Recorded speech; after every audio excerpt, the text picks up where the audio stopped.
Now I want to go on to other sources of curses. And the next one is very important and very little understood by contemporary Christians. I call it persons with relational authority. That is, persons who have authority because of a relationship. Now, authority is a very unpopular concept in many places and parts of the world today, but the fact remains it's still real. Authority is not created by man, it proceeds from God. And there are many different relationships in which a person has authority. Now, you may or may not like it, but a husband has authority over his wife in certain contexts. Parents have authority over their children. Teachers have authority over their pupils. Pastors have authority over their congregations, just to take a few examples. Now, because of the authority relationship, words spoken by those persons to those under their authority have special supernatural power, whether they're blessings or whether they're curses. And if you look at the Bible, you'll find that second to the blessing of God, the most important blessing that any person could ever have in his life was the blessing of his father or her father. That's still true today. I say to any of you whose fathers are alive, do everything in your power, everything you can to obtain the blessing of your father and your mother, but primarily your father. It makes a lot of difference. When I was saved, I'm afraid I had a bad attitude toward my parents. I thought, they're not saved, I'm saved, they don't understand, I do understand. I praise God, he rebuked me for it. And he showed me that I could not expect his blessing if I didn't honor my parents. And before they died, I had shown them the honor that was appropriate. I don't believe otherwise I could have ever enjoyed the blessing of God in my life and ministry. Well, I want to take an example of a husband who cursed his wife without knowing it and the results. The story is found in Genesis chapter 31. You remember, some of you, that Jacob had been with his uncle Laban, serving him. He'd married two of Laban's daughters. He had become father to a pretty substantial family. And then the Lord directed him to leave Laban and Mesopotamia and go back to the land of Canaan. And he was afraid that if he told Laban he was going, Laban would take his daughters back. So he stole away secretly while Laban was busy somewhere else. But Laban and his relatives pursued after Jacob and caught up with him on Mount Gilead. And then there was a confrontation. And Laban said, why did you steal away and not let me say goodbye to my daughters? Well, Jacob said, I was afraid you'd take them from me. All right. Laban said, I can accept that, but why did you steal my household gods? The Hebrew word is teraphim. They were little idol images that people kept in their homes to protect them against evil, which is a very common practice to this day. Now, Jacob didn't know anything about the teraphim, but his favorite wife, Rachel, had stolen her father's images. Now, that was a very bad thing to do because she shouldn't have stolen from her father. Second, she involved herself in the occult. And that is always dangerous. And now this is what happened. In verse 30 of Genesis 31, Laban says to Jacob, now you have surely gone because you greatly long for your father's house. But why did you steal my gods, teraphim? Then Jacob answered and said to Laban, because I was afraid, that's why I went. For I said, perhaps you would take your daughters from me by force. And then he says, with whomever you find your gods, do not let him live. The King James says, let him not live. What's that? It's a curse. Let him not live. Now, Jacob didn't know that he was talking about Rachel, who was his favorite wife. Rachel succeeded in keeping the gods concealed. Laban never discovered them. That ended that situation. But within a few years, the next time Rachel gave birth, she died in childbirth. Why? Because of the curse pronounced by her husband. See, this is very real. You may not like it. I may not like it, but that's the way it is. God has built certain principles into human life and relationships. Now let's consider a few other possible examples. And most of these are constructed out of situations that I have actually dealt with, but I've kind of changed a little so that I don't expose the identity of people. Let's consider another possible example of a husband. This man is a business executive. He's busy, he's financially successful, he's a man with drive, he's pretty ruthless. He marries a woman who doesn't know how to cook. Like so many young ladies today, she's never learned from her mother.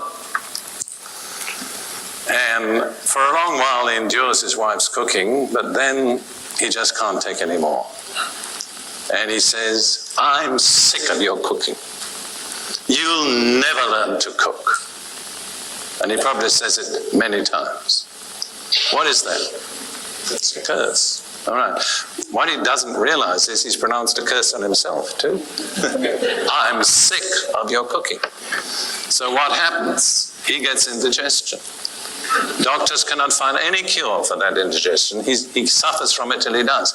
Their marriage breaks up. They're divorced.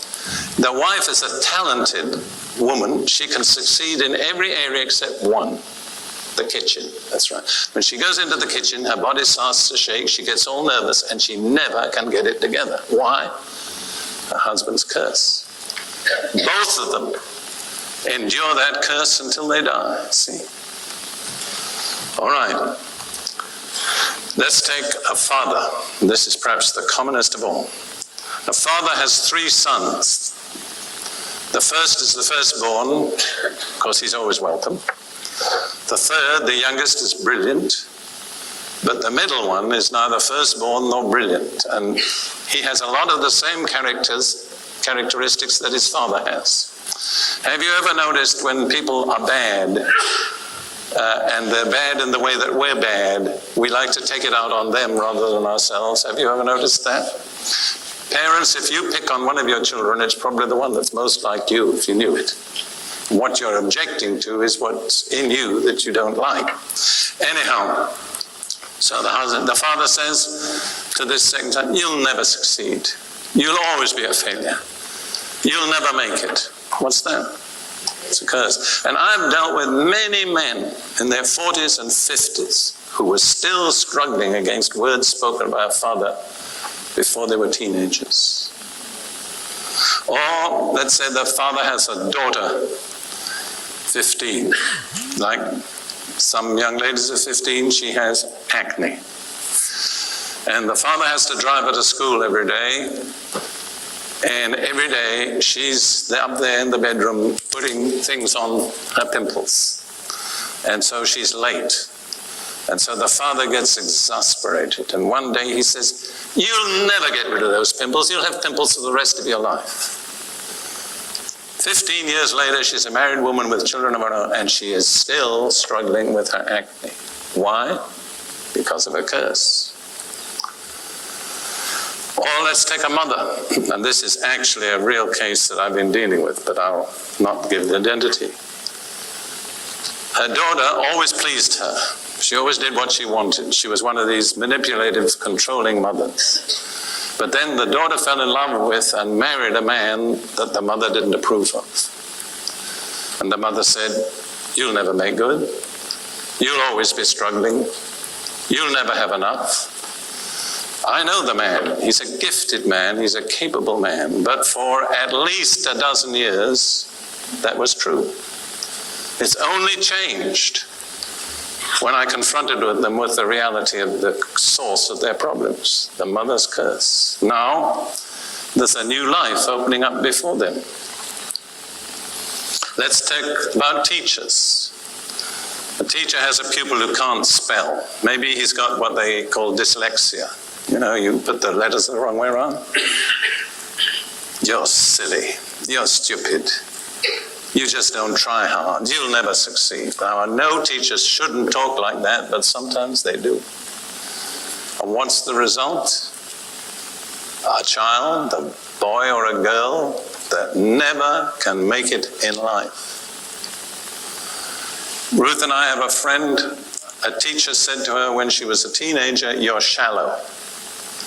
She's now, I think, in her 60s, or at least in her late 50s. And we discovered that all her life, she's been struggling against that statement, "You're shallow." And the strange thing about it is, if anybody doesn't deserve that statement, it's that lady. She is far from shallow.